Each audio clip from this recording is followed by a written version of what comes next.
আসসালামু আলাইকুম প্রিয় ভাই ও বোনেরা, আপনারা সবাই কেমন আছেন? আশা করি আল্লাহর অশেষ রহমতে সবাই ভালোই আছেন। আলহামদুলিল্লাহ, আমিও আল্লাহর অশেষ রহমতে ভালোই আছি। গরুর দুধ ছাড়াই মিষ্টি তৈরি করব। তার জন্য দেখুন মিষ্টিটা কতটা সুন্দর ও পারফেক্ট হয়েছে। তার জন্য এখানে আমি নিয়েছি এক বাটি গুঁড়ো দুধ। দুধটা আপনারা আপনাদের পরিমাণ অনুযায়ী নেবেন। তারপর নিলাম একটা ডিমটা আমি ভালো করে ফেটিয়ে নিয়েছি। এখন আমি গুঁড়া দুধের সাথে হাফ চামচ বেকিং পাউডার মিশিয়ে নিয়েছি। এখন হাতের সাহায্যে ভালো করে মিশিয়ে নিব। তারপর এখানে আমি 1 চামচ ঘি দিয়ে দিব। ঘিটা দিয়ে ভালো করে আবারও মিশিয়ে নিব।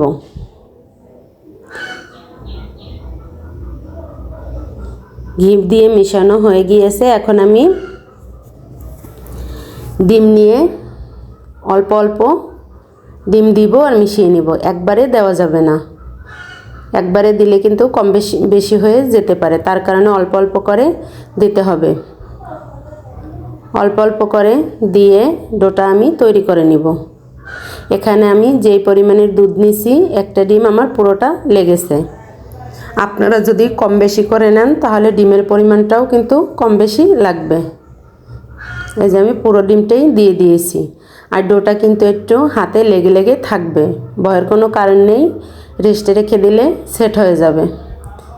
এখন আমি এটাকে রেস্টে রেখে দিব 10 মিনিটের জন্য। দয়া করে সবাই একটা লাইক দিয়ে ফুল ভিডিও দেখে নেবেন, টানাটানি না করে।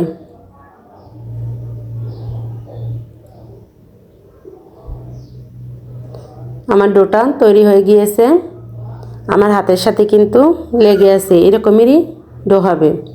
আর ডোটা পারফেক্ট হলেই কিন্তু মিষ্টিগুলোও পারফেক্ট হবে। 10 মিনিট রেস্টে রাখার পরে চলে আসলাম। দেখুন এই যে হাতে কিন্তু লেগে যাচ্ছে না। এখন আমি আমার পছন্দ মতন মিষ্টি তৈরি করে নিব। আপনারা চাইলে রসমালাইয়ের মতন ছোট ছোট শেপ দিতে পারেন। আমি একটু বড় বড় শেপ দিলাম।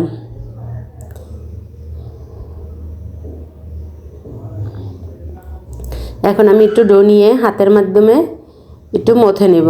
মথে নিয়ে গোল গোল আকৃতি দিয়ে নিব। আর হাতে আমি একটু ঘি মেখে নিয়েছি। আর কোনো রকমই কিন্তু মিষ্টির গায়ে ফাটল থাকা যাবে না। ফাটল থাকলে কিন্তু মিষ্টিটা পারফেক্টভাবে তৈরি হবে না। তার জন্য খেয়াল রাখবেন যে মিষ্টির গায়ে জানি ফাটল না থাকে। এই দেখুন আমি কিন্তু এভাবেই সবগুলো বানিয়ে নিব। আপনারা চাইলে এখানে লম্বা লম্বা শেপ দিতে পারেন, বা এর চেয়ে ছোট ছোট রসমালাই যেরকমের হয় ছোট ছোট, আমি তার থেকে একটু বড় বড় দিলাম। এইভাবেই কিন্তু আমি সবগুলো মিষ্টি বানিয়ে নিব। আমার নতুন পুরাতন সকল বন্ধুদেরকে জানাই অন্তরের অন্তঃস্থল থেকে অসংখ্য অসংখ্য ধন্যবাদ ও অনেক অনেক দোয়া।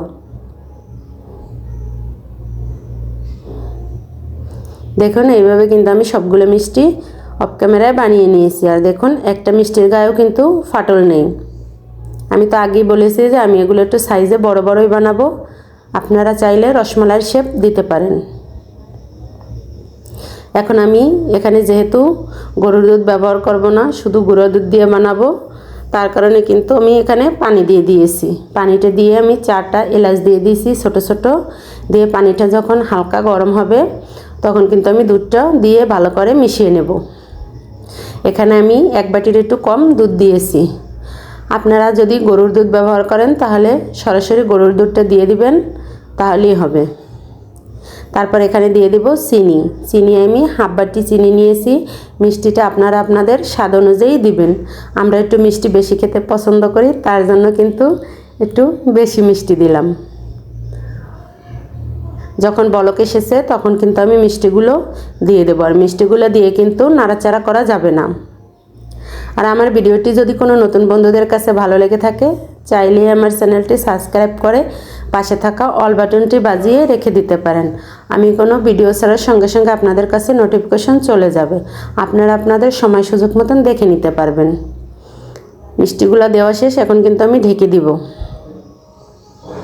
আর কিছুক্ষণ পরে পরে কিন্তু ঢাকনাটা উঠিয়ে দিতে হবে, একটু উঠিয়ে দিতে হবে। আর দেখুন মিষ্টিটা দেওয়ার কিছুক্ষণের মধ্যেই কিন্তু ফুলতে আরম্ভ করে দিয়েছে। আর এই পর্যায়ে কিন্তু অবশ্যই নাড়াচাড়া করা যাবে না, পাতিলটা ধরে এভাবে একটু নাড়িয়ে দিতে পারেন।